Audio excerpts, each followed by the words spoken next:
Om Swastiastu. Perkenalkan, nama saya Iwayan Niryana. Saya dilahirkan di Banjarkepisah, Desa Sumerte, Kecamatan Denpasar Timur, pada tanggal 7 Juli 1973. Saya menempuh pendidikan dasar di SD nomor 3 Kesiman pada tahun 1980 sampai 1986. Kemudian saya melanjutkan pendidikan SMP di SMP Negeri 8 pada tahun 1986 sampai 1989. Selanjutnya menempuh pendidikan SMA Negeri 3 Denpasar tahun 1989 dan tamat tahun 1992. Selanjutnya saya menempuh pendidikan dokter mulai tahun 1992 sampai 1999 dan melanjutkan pendidikan spesialis di pendidikan dokter spesialis bedah saraf Fakultas Kedokteran Universitas Padjadjaran di Bandung tahun 2002 sampai tamat tahun 2007. Sekaligus melanjutkan pendidikan Magister Kesehatan. Setelah itu, setelah selesai, saya kembali ke Fakultas Kedokteran UNUD dan saya melanjutkan program doktor di program studi doktor Fakultas Kedokteran Universitas Udayana pada tahun 2014 sampai dengan 2017. Saya dikukuhkan sebagai guru besar tetap Universitas Udayana di bidang kepakaran ilmu bedah saraf, neurovaskuler, dan trauma sebagai salah satu cabang dari ilmu bedah saraf yang khusus menangani kelainan-kelainan pembuluh darah di otak seperti kelainan pembuluh darah stroke, aneurisma, AVM, dan lain-lainnya.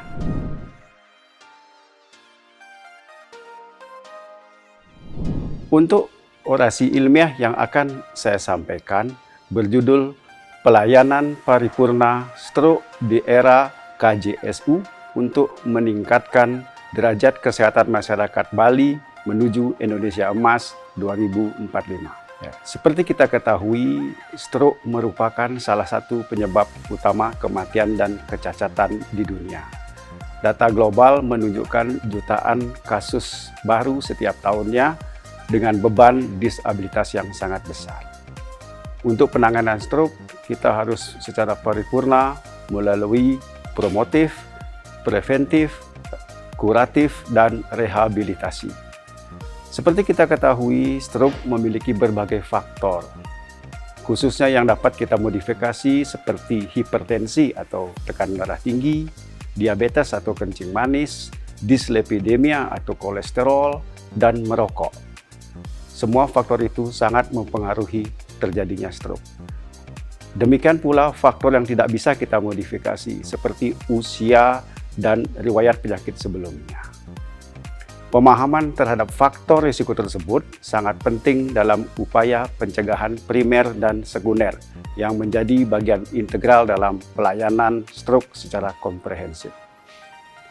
Untuk penanganan stroke sendiri, seperti kita ketahui, stroke iskemik atau penyumbatan itu merupakan suatu prinsip time is brain, artinya semakin cepat kita tangani maka prognosisnya akan semakin baik. Dengan adanya code stroke yang terintegrasi di dalam rumah sakit dan rujukan antar rumah sakit akan sangat membantu dalam penanganan stroke ini, dan ini memerlukan koordinasi dengan dinas kesehatan. Pada stroke penyumbatan atau iskemik perlu dilakukan reperfusi secepatnya, di mana diberi batas waktu 4,5 jam. Kalau melebihi, maka perlu tahap berikutnya berupa trombektomi atau penyedotan sumbatan tersebut dalam waktu 24 jam. Selanjutnya dapat dilakukan tindakan operasi berupa kraniektomi dekompresi dalam 3 hari. Jadi intinya time is brain. Semakin cepat kita mengatasinya, maka prognosisnya akan semakin baik. Seperti kita ketahui, selain stroke penyumbatan, ada satu lagi stroke, yaitu stroke perdarahan, di mana terjadi pecahnya pembuluh darah yang diakibatkan oleh faktor hipertensi atau tekanan darah tinggi ataupun memang adanya kelainan pembuluh darah otak. Untuk itu dapat dilakukan tindakan-tindakan yang berupa operasi konvensional ataupun dengan teknik yang saat ini terbaru menggunakan endoskopi, yaitu dengan corong kecil, kamera kecil, kita lakukan penyedotan gumpalan darah. Atau teknik lainnya berupa stereotaktik, namun belum berkembang di Indonesia. Demikian pula penggunaan neurovaskuler intervensi untuk mengatasi adanya kelainan pembuluh darah. Dapat dilakukan tindakan berupa coiling, baik yang simpel maupun kompleks. Dan untuk tindakan pembedahan dapat dilakukan clipping, yaitu menghentikan sumber perdarahan dari pembuluh darah yang mengalami kelainan tersebut. Dalam rangka mencapai Indonesia Emas pada tahun 2045, Kementerian Kesehatan RI telah menetapkan visi 2025 sampai 2029, yaitu masyarakat yang sehat dan produktif guna mewujudkan Indonesia Emas 2045. Salah satu programnya adalah pengendalian penyakit tidak menular, di mana transformasi pelayanan KJSU yang meliputi kanker, jantung, stroke, dan uronefrologi yang menjadi prioritas.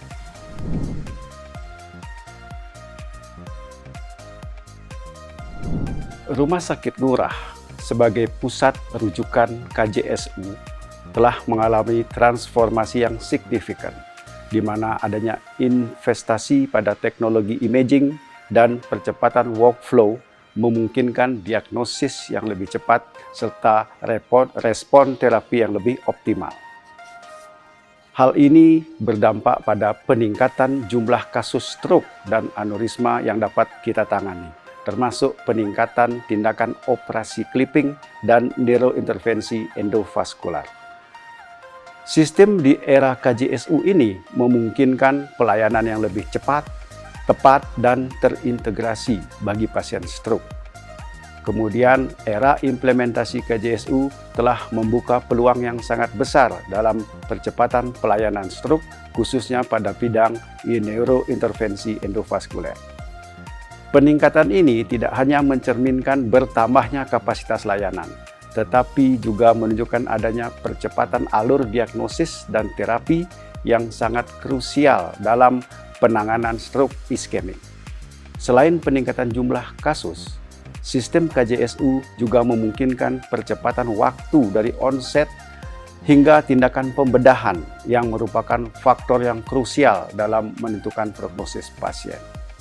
Data ini menegaskan bahwa integrasi sistem, peningkatan fasilitas, serta penguatan sumber daya manusia melalui KJSU telah mampu meningkatkan tidak hanya kuantitas, tetapi juga kualitas pelayanan stroke dengan harapan memberikan luaran klinis yang lebih baik bagi pasien dan masyarakat luas pada umumnya.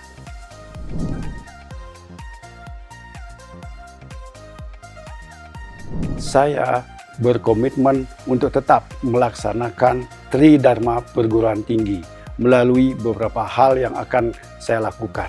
Yang pertama, kita akan menginisiasi kerjasama dengan Nagoya University dalam bidang pendidikan, penelitian, dan pengabdian masyarakat dalam mewujudkan visi UNUD.